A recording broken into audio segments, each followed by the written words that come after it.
अस्सलाम वालेकुम, मैं हूँ मरीम नवाज़ और आज तारीख 23 जून 2026 है। खबर ये है कि पार्लियामेंट में आज मुस्लिम लीग नून जो कि हुकूमती जमात है, उनके वज़ीर आज़म मियां शहबाज शरीफ ने ना सिर्फ पाकिस्तान तहरीक इंसाफ को ऑफर की है कि वो 2024 के इंतखाबात खुलवा देंगे, बल्कि उसके साथ ही उन्होंने कई बातों के ऊपर जवाब देने की भी कोशिश की है। लेकिन अपोजिशन लीडर महमूद खान अचकज़ई ने इमरान खान की रिहाई, जो पाकिस्तान तहरीक इंसाफ के लीडर्स जेल में है, उनके हवाले से आवाज़ उठाई तो स्क्रीन ब्लैकआउट क्यों हो गई, और ब्लैकआउट के दौरान जो आज़ाद कश्मीर के चीफ सेक्रेटरी और वहाँ के आईजी लियाकत अली मलिक हैं, उनकी प्रेस कॉन्फ्रेंस के अंदर क्या कुछ कहा गया, इससे मुतालिक तो हम बात करेंगे, लेकिन साथ ये भी बात करेंगे कि एक्शन कमेटी जिसको कलअदम करार दिया गया, अब उससे बाकायदा मुज़ाकरात किए जाने हैं और मौलाना फजलुर रहमान मैदान में उतरे हैं। मौलाना फजलुर रहमान पर एक्शन कमेटी के क्या तहफ़्फ़ुज़ात हैं? क्या उनको एक्शन कमेटी ने दावत दी या मौलाना फजलुर रहमान ने ऑफ़र की? इसके हवाले से खबरें क्या चल रही हैं? तमाम तर तफ़सीलात आपके सामने रखूँगी। आगाज़ इस बात से करते हैं कि आज का दिन अहम इसलिए है कि इस्लामाबाद में एक गैर मामूली किस्म की एक्टिविटी है, और वो ये है कि ईरानी सदर जो है वो इस्लामाबाद आए हैं। इस्लामाबाद में सिक्योरिटी के सख्त इंतजामात हैं। आम शहरियों का गिला अपनी जगह है कि जब भी पाकिस्तान के अंदर, इस्लामाबाद के अंदर खास तौर पर कोई भी डिप्लोमेटिक एक्टिविटी होती है, पूरी इस्लामाबाद को जेल बना देते हैं, जबकि वो मूवमेंट एक स्पेसिफिक एरिया में होती है, उसको बंद करे सो बिस्मिल्लाह, लेकिन पूरे इस्लामाबाद के ऊपर ये पाबंदी ना आयद किया करें। बहरहाल ये आज की सिचुएशन है, एक बड़ा अहम दौरा है ईरान और अमेरिका के मुज़ाकरात के तनाजुर में भी उसमें क्या कुछ होता है, वो तो कुछ देर में ही अनफोल्ड होगा, क्योंकि अभी कुछ लम्हे पहले ही उनकी आमद जो है वो पाकिस्तान में हुई है। लेकिन उनकी आमद से पहले आज अहम तरीन दिन इसलिए भी था कि वो बजट जो कि वफाकी हुकूमत ने पेश किया, जिस बजट के हवाले से बार-बार ये बहस होती रही, ये गुफ्त-ओ-शनीद होती रही कि वो बजट सिर्फ एलीट क्लास को कैटर कर रहा था, उनके मफादात को जो है वो सिर्फ पूरा कर रहा था। आम आदमी के लिए ना उसमें कुछ है, ना ही कोई रिलीफ मिलने का चांस है। उल्टा ऐसी कानून साज़ियाँ की जा रही हैं, जैसे वफाकी वज़ीर आईटी शिज़ा फ़ातिमा ख्वाजा एक बिल लेकर आ गई, जिस पर पाकिस्तान पीपल्स पार्टी दुनिया के सामने बड़े वावेला मचा रही है, लेकिन अंदर खाने वो उनके साथ बैठी है कि अगर किसी भी शख्स के घर कोई टेलीकॉम टावर लगना होगा और वो शख्स अपने घर पे या अपनी प्रॉपर्टी पे टेलीकॉम टावर लगाने की इजाज़त नहीं देगा, तो उसको 5 करोड़ रुपए जुर्माना होगा। तो इस तरह से चीज़ें लेकर के चली जा रही है। तो बहरहाल वो बजट आज मंज़ूर हो गया है, और बजट इजलास की मंजूरी के दौरान जो है वो वहाँ पर अहम तकारीर हुई। बैरिस्टर गौहर की तकरीर दिखाई गई, लेकिन जो कि चेयरमैन पीटीआई हैं, लेकिन जब महमूद खान अचकज़ई जो कि अपोजिशन लीडर हैं, उनकी तकरीर का टाइम आया तो तमाम मीडिया चैनल्स ने मुकम्मल ब्लैकआउट किया। ना सिर्फ महमूद खान अचकज़ई की तकरीर को टीवी पर नहीं दिखाया गया, बल्कि जो पार्लियामेंट का टीवी है, जो कि जिसके आर्काइवल फुटेज ज़रूर मौजूद होती है तमाम तकारीर की, वहाँ पर भी लाइव नशर नहीं हुआ अपोजिशन लीडर महमूद अचकज़ई का पैगाम। अब वो उन्होंने कहा क्या, उसमें ऐसा क्या था कि वो लाइव नहीं हुआ? जब मैं आपको उसके उनकी तकरीर के जो है वो कुछ जो अल्फ़ाज़ है वो पढ़ के सुनाऊँगी, तो आप अंदाज़ा खुद कर लेंगे। इस पे गुफ्तगू करने के बाद हम आएँगे एक्शन कमेटी के टॉपिक पे, लेकिन पहले ये कि महमूद खान अचकज़ई ने कहा क्या, और महमूद खान अचकज़ई के कहने के बाद कौमी असेंबली में वावेला क्यों हुआ? महमूद खान अचकज़ई की बजट अप्रूवल से पहले एक फाइनल स्पीच थी, जिसके अंदर उन्होंने कहा कि जिस तरह से स्पीकर अयाज सादिक ने पार्लियामेंट को चलाया है, ये कानून के खिलाफ है। ना उन्होंने आइन का ख्याल रखा, ना कानून के, और ये संगीन खिलाफ वर्जी में आता है, आइन शिकनी में आता है। उन्होंने कहा कि स्पीकर साहब ने 14 अरकान असेंबली को फारिग कर दिया। ज़ाहिर बात है, जिनका ताल्लुक पाकिस्तान तहरीक इंसाफ से था, जिनको 9 मई के मुकदमात में सजाएं सुनाई गई, उन सबको असेंबली से नाअहल कर दिया। उसके अलावा उन्होंने कहा कि कोट लखपत में 70 बरस के कैदी हैं, उनको कैद रखना जुल्म है। उसके अलावा महमूद अचकज़ई ने यह भी कहा कि 9 मई, कलमा चौक, जेल रोड समेत मुतअद्दिद जगहों पर एक मुकदमे में एक सजा दी गई, और 286 बरस की सजा पाकिस्तान तहरीक इंसाफ के लीडर्स को सुनाई गई। उन्होंने ये भी कहा कि आपने मारन बलूच को उम्र कैद की सजा दी, जिसके लिए आपको बड़ी मुबारक हो कि आपने ये केस किया। उसके अलावा वो ये भी कहते हैं कि आइन की खिलाफ वर्जी, आइन की पामाली सबसे बड़ा जुर्म है जो कि स्पीकर कौमी असेंबली ने किया है। इसका जवाब भी स्पीकर साहब ने दिया, वो भी मैं आपकी गोशगुजार करती हूँ। उन्होंने कहा कि एक वजीर जो है वो इस्लामाबाद के, वो ये कहते हैं कि वो इस्लामाबाद को जेल बनाएंगे। ये पाकिस्तान में ऐसा लगता है कि जैसे पाकिस्तान ही तमाम कौमियतों की जेल है। पहले बलोच, फिर पश्तून, और अब कश्मीरी जो है वो अपना हक यहाँ पर मांग रहे हैं। उन्होंने कहा कि कल कश्मीर से वफ्द आया, तो वो कश्मीरी जो कि पाकिस्तान जिंदाबाद के नारे लगाते थे, अब रो रहे हैं कि कश्मीर के अंदर जो है वो आटा और दवाइयाँ उनको नहीं मिल रही। कश्मीर में पाकिस्तान से वफादारी के नारे लगा करते थे, और अब कश्मीर के लोगों के साथ जो सलूक किया जा रहा है, जिस तरह उन पर गोलियां बरसाई जा रही हैं, वो पाकिस्तान से मोहब्बत या उसके नारे कैसे लगा सकते हैं। उसके अलावा उन्होंने शहबाज शरीफ जो कि उनके सामने बैठे थे, ان کو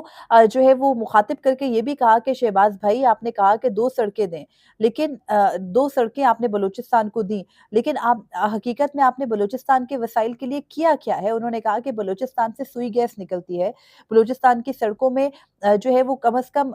بدلے میں سڑکوں کا جال ہی بچھا دیں، وہاں پر کوئی بیسک ڈیولپمنٹ یا انفراسٹرکچر تو ہونا چاہیے۔ انہوں نے یہ بھی کہا کہ پاکستان کا مطلب بلوچستان، خیبر پختونخوا سمیت پورا علاقہ ہے، پاکستان صرف پنجاب نہیں آتا۔ انہوں نے کہا کہ آپ شہباز شریف صاحب آپ آزاد کشمیر میں وفد بھیجیں جو وہاں پر مذاکرات کرے، اور انہوں نے یہ بھی کہا کہ ہم نے آئین پاکستان کی حفاظت کا حلف لیا ہے، ہمیں کوئی پیسہ نہیں چاہیے، کچھ نہیں چاہیے، صرف پارلیمنٹ کو مضبوط کرے۔ انہوں نے یہ بھی کہا کہ اگر آپ پارلیمان کو مضبوط کر لیں گے تو شہباز شریف صاحب آپ پارلیمنٹ کے بلکہ پاکستان کے سب سے طاقتور وزیر اعظم بن جائیں گے۔ شہباز شریف نے بھی ان باتوں کا محمود خان اچکزئی کو جواب دیا، میں اس کی طرف بھی آتی ہوں۔ انہوں نے کہا کہ آپ بلوچوں کو شہباز شریف صاحب آپ بلوچوں کو بلا کر ان سے بات کریں، انہیں کہیں کہ ان کو ان کا حق ملے گا۔ عمران خان کو آپ نے قید میں رکھا ہے، اس نے ایسا کیا گناہ کیا ہوا ہے؟ ملک کے اندر اجتماع کی، ملک کے اندر احتجاج کی پابندی ہے، لوگوں کی جو وفاداری ہے وہ پیسے دے کر خریدی جاتی ہے۔ انہوں نے کہا کہ ماؤں بیٹیوں کو ہراساں کیا جاتا ہے کہ پاکستان تحریک انصاف چھوڑ دو، ماؤں بیٹیوں کو جو ہے وہ اب یہی کام جو ہے وہ کشمیر میں بھی کیا جا رہا ہے۔ اور انہوں نے پھر یہ کہا کہ انگریز دور سے ہے کہ بوڑھے شہریوں کو قید سے چھوٹ دے دیتے، آپ کے یہاں اتنے 70 سال کے قیدی ہیں، 80 سال کے قیدی ہیں اور آپ چھوٹ دینے کو تیار نہیں ہیں، اور وہ قیدی کوئی قتل کے جرم میں اندر نہیں گئے ہیں جیلوں میں، نہ ہی وہ کوئی زیادتی کے الزامات میں جیلوں میں گئے ہیں، بلکہ وہ سیاسی قیدی ہیں اور ان کے لیے کچھ کیا نہیں جا رہا۔ اس کا جواب اسپیکر قومی اسمبلی نے محمود خان اچکزئی کو مخاطب کر کے دینا تھا، لیکن اگر میں آپ کو اسمبلی کی تھوڑی صورتحال بتاؤں تو وہ یہ تھی کہ محمود خان اچکزئی نے تقریر کی، تقریر کو کہیں نشر نہیں کیا گیا، یہ پارلیمنٹ کے اندر بیٹھے جو افراد ہیں، جو صحافی ہیں، ان کے ذریعے آنے والے، ان کے توسط سے جو تقریر کے کچھ نکات ہیں وہ میں نے آپ کے ساتھ شیئر کیے ہیں۔ تقریر کے بعد ہوا یہ کہ محمود خان اچکزئی واک آؤٹ کر گیا احتجاجاً۔ ان کے واک آؤٹ کے بعد وزیر اعظم شہباز شریف مخاطب ہوئے، لیکن شہباز شریف کے مخاطب ہونے سے پہلے اسپیکر ایاز صادق نے کہا کہ آپ کو افواج پاکستان کے خلاف بات کرنے نہیں دوں گا، اور انہوں نے یہ بھی کہا کہ میں آپ کو عدلیہ کے خلاف بھی، یعنی محمود اچکزئی صاحب میں آپ کو عدلیہ کے خلاف بھی بات کرنے نہیں دوں گا، ایسی تقاریر کرنے نہیں دوں گا جو باہر آپ سڑکوں پر کرتے ہیں، آپ ایوان میں نہیں بیٹھتے، کمیٹیوں میں نہیں آتے اور پھر اس قسم کی تقاریر کرتے ہیں۔ انہوں نے کہا کہ اگر آپ اسے میرا آئین توڑنا سمجھتے ہیں تو پھر آئین توڑنا ہی صحیح۔ یہ اسپیکر ایاز صادق کے الفاظ ہیں۔ اس کے بعد وزیر اعظم شہباز شریف آئے، اور وزیر اعظم شہباز شریف نے جو ہے وہ اپنی تقریر کے اندر کہا کہ مجھے بڑی خوشی ہوتی کہ محمود اچکزئی میری تقریر کے دوران بیٹھے ہوتے لیکن وہ اٹھ کے چلے گئے ہیں۔ پھر انہوں نے پاکستان ایران کے درمیان جو معاہدہ ہے اس کے حوالے سے اپنی کاوشیں بتائی اور بتایا کہ پاکستان انٹرنیشنل سطح پر کتنی فتوحات حاصل کر رہا ہے، لیکن ساتھ انہوں نے آخر میں یہ بھی کہا کہ اگر تو آپ نے مجھے، انہوں نے کہا کہ محمود اچکزئی نے مجھے جو ہے وہ ناجائز حکومت، ہماری حکومت کو کہا۔ انہوں نے کہا ٹھیک ہے، اگر آپ کو حکومت ناجائز لگتی ہے تو پھر ہم ایسا کرتے ہیں کہ شروع سے جاتے ہیں، سال 2018 کے انتخابات کا پہلے جو ہے وہ جائزہ لیتے ہیں، ان کو کھلواتے ہیں، تب دیکھتے ہیں کس نے کتنی سیٹیں لیں، اور اس کے بعد ہم سال 2024 پر بھی آئیں گے۔ اور پھر انہوں نے کہا کہ جی اگر بات نکلے گی تو بہت دور تلک جائے گی۔ وزیر اعظم شہباز شریف نے اپوزیشن کو باقاعدہ آفر دی ہے کہ آئیں 2018 اور 2024 دونوں کے الیکشنز کھولتے ہیں۔ مجھے لگتا ہے کہ اپوزیشن کو چاہیے کہ وزیر اعظم کے ساتھ بیٹھ کے اس بات کو اتنا دہرائیں اور اس بات کو کر کے دکھائیں کہ ہاں جی آپ 2018 کے الیکشن کے حلقے بھی کھولیں اور آپ 2024 کے بھی کھولیں، تاکہ دودھ کا دودھ اور پانی کا پانی ہو جائے۔ بہرحال اس کے بعد یہ سچویشن رہی، اور اس سچویشن کے فوراً بعد آپ کو پتہ ہے بجٹ اپروو ہو گیا۔ بجٹ اپروول کے بعد ایرانی صدر نے آنا تھا، اس ایکٹیویٹی کے لیے وزیر اعظم اور جو دیگر اعلیٰ حکام تھے، صدر آصف علی زرداری، محسن نقوی، اسحاق ڈار، تمام جو آپ کو پتہ ہے اعلیٰ سطح ہے اس وقت گورنمنٹ کی، وہ چلی گئی نور خان ایئر بیس، انہوں نے ایرانی صدر کو ریسیو کیا اور اب ان کی وہ میٹنگز وہاں پر چلیں گی اور مصروفیت اس طرح سے رہے گی۔ بہرحال اس کے علاوہ دوسری اپڈیٹ اور جو اہم اپڈیٹ ہے وہ یہ ہے کہ آزاد کشمیر کی سچویشن کیا ہے۔ آزاد کشمیر میں 5 جون 2026 سے آج ہم 23 جون کو بات کر رہے ہیں، یعنی جب ہم یہ گفتگو کر رہے ہیں تو تقریباً 18 دن ہو چکے ہیں، اور ان 18 دنوں میں سچویشن وہاں پر یہی ہے کہ احتجاج چل رہا ہے،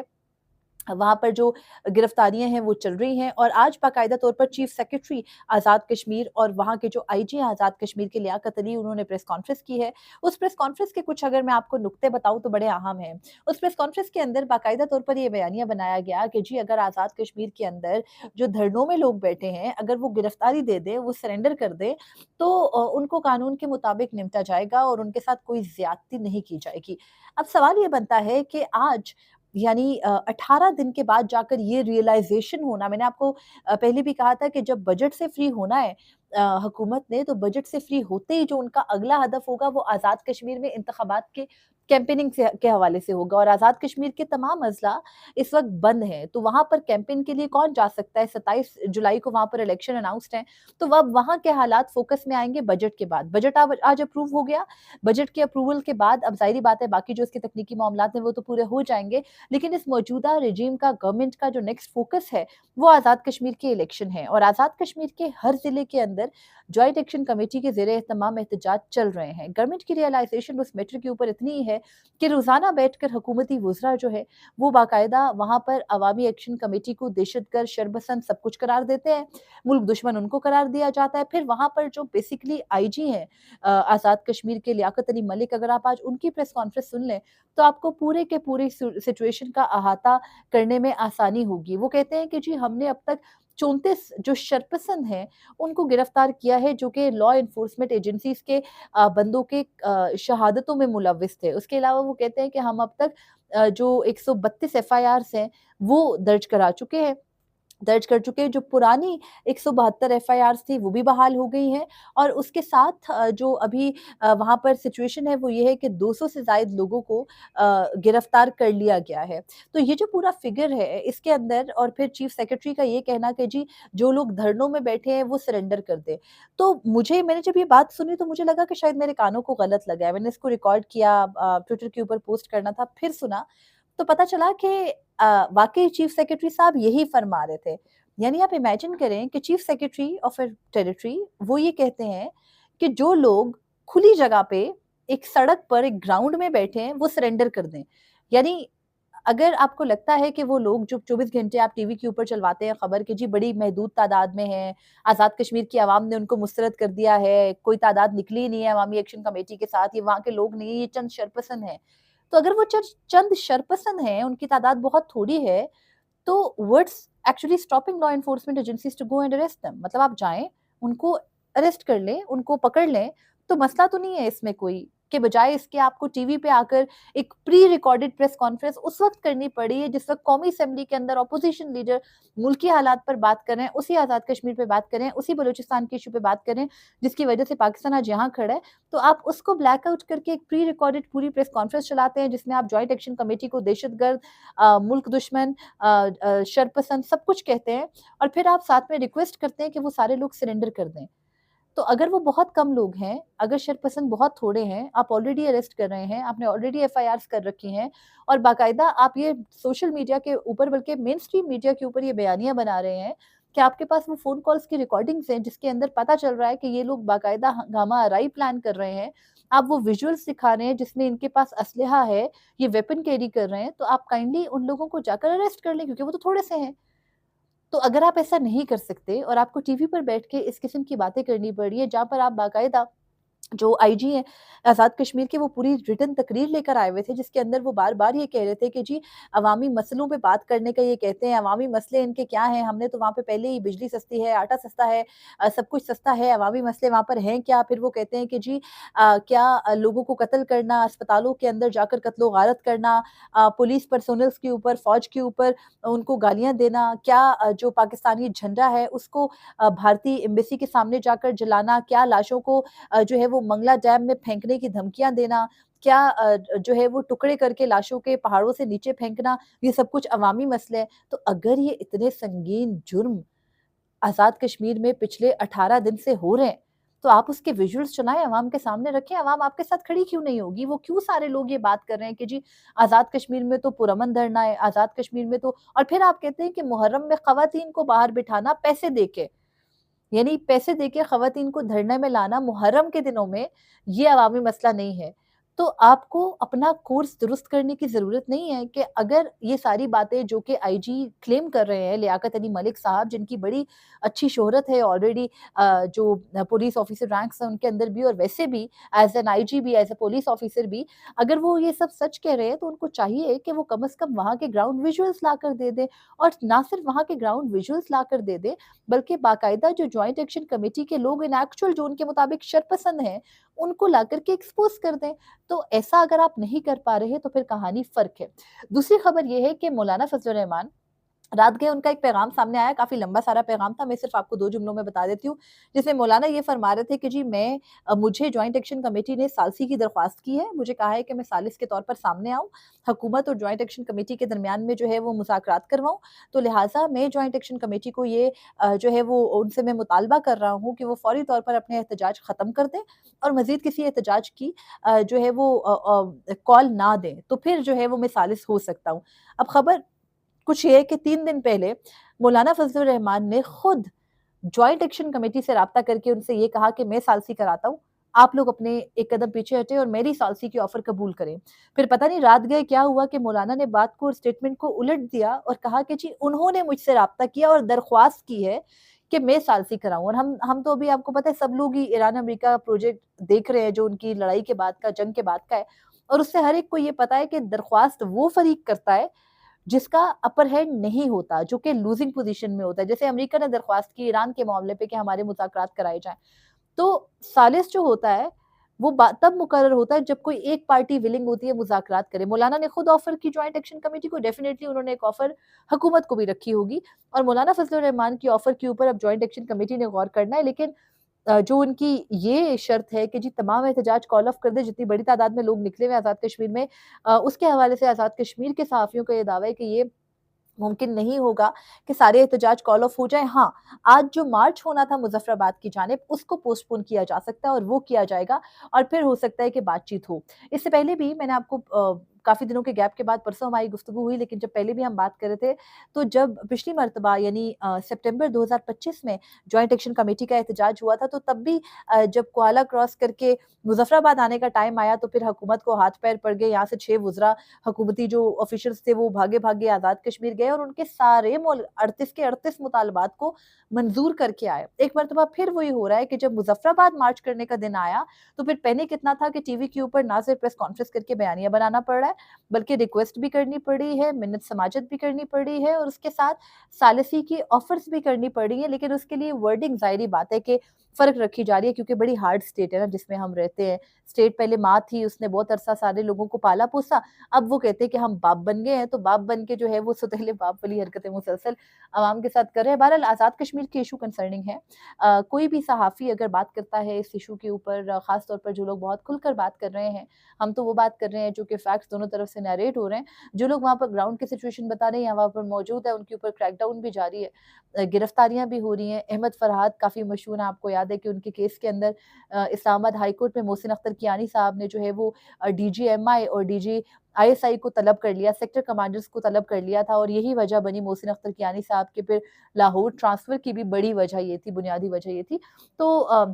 احمد فرحات کو ایک مرتبہ پھر اریسٹ کیا گیا ہے، لیکن ان کے حوالے سے یہ کہا جا رہا ہے کہ ان کا اریسٹ شو کر دیا گیا، پہلے ان کو صرف اٹھایا گیا تھا، اریسٹ شو نہیں تھا، اب ان کو اریسٹ کر لیا گیا۔ اس کے علاوہ اسی طرح سے ٹویٹ کرنے پہ اور انفارمیشن سامنے رکھنے پر ایک اور اسلام آباد کے صحافی ہیں، رضی طاہر ان کا نام ہے، ان کو میرے ایک ٹویٹ کرنے کے معاملے پر آج ان کی ضمانت خارج ہوئی اور NCCIA نے اریسٹ کر لیا۔ تو اس قسم کی سچویشن بھی سائٹ لائن پہ چل رہی ہے، لیکن بدقسمتی یہ ہے کہ اب ان چیزوں کو اتنا عام کر دیا گیا ہے کہ جب ہم اس بارے میں گفتگو کرتے ہیں تو وہ ایک انسینسٹیوٹی یا ایک ہوتا ہے نا کہ حساسیت کا عنصر نظر نہیں آتا۔ ہم ایسے بات کر رہے ہیں کسی کا اریسٹ ہو جانا، کسی کا اٹھا لیا جانا، کسی کا غائب ہو جانا، جیسے یہ روٹین کے میٹرز ہوں۔ ملک کے اندر ہر قسم کے معاملات پر یہی ہے، جیسے سرگودھا سے گزشتہ روز واقعہ سامنے آیا، اس پر کوئی واویلا نہیں ہے، لیکن بہرحال وہ آج ہی سامنے آیا، ایک بچی جو ہے وہ اپنے گھر سے نکلتی ہے اور اس کے ساتھ زیادتی کا واقعہ بھی ہوتا ہے اور وہ قتل بھی ہو جاتی ہے، اس کی لاش ملتی ہے ڈھونڈنے پہ 3 گھنٹے کے بعد، اور یہ بالکل زینب قتل کیس جیسا معاملہ ہے، لیکن کسی کے کان پہ جوں تک نہیں رینگ رہی، کیونکہ پنجاب کے اندر یہ واقعہ ہوا اور پنجاب کے اندر جن کی حکومت ہے اس وقت، ان کے بارے میں بات کرنے سے مین اسٹریم میڈیا کے تو پر جلتے ہیں۔ تو اللہ ताला ही मुल्क पर रहम करे, आप और हम दुआ कर सकते हैं, दुआ के सिवा क्या हो सकता है। बहरहाल मुझे इजाज़त दीजिए, अपनी अपनी कैपेसिटी में कम से कम ईमान के कमज़ोर तरीन दर्जे में रहते हुए दिल से बुरा ज़रूर जानें, जो बातें गलत हैं उनको, और फैक्ट्स पर ज़रूर रिलाय करें। मुझे इजाज़त दें, दुआ में याद रखिएगा। अल्लाह ने के पान।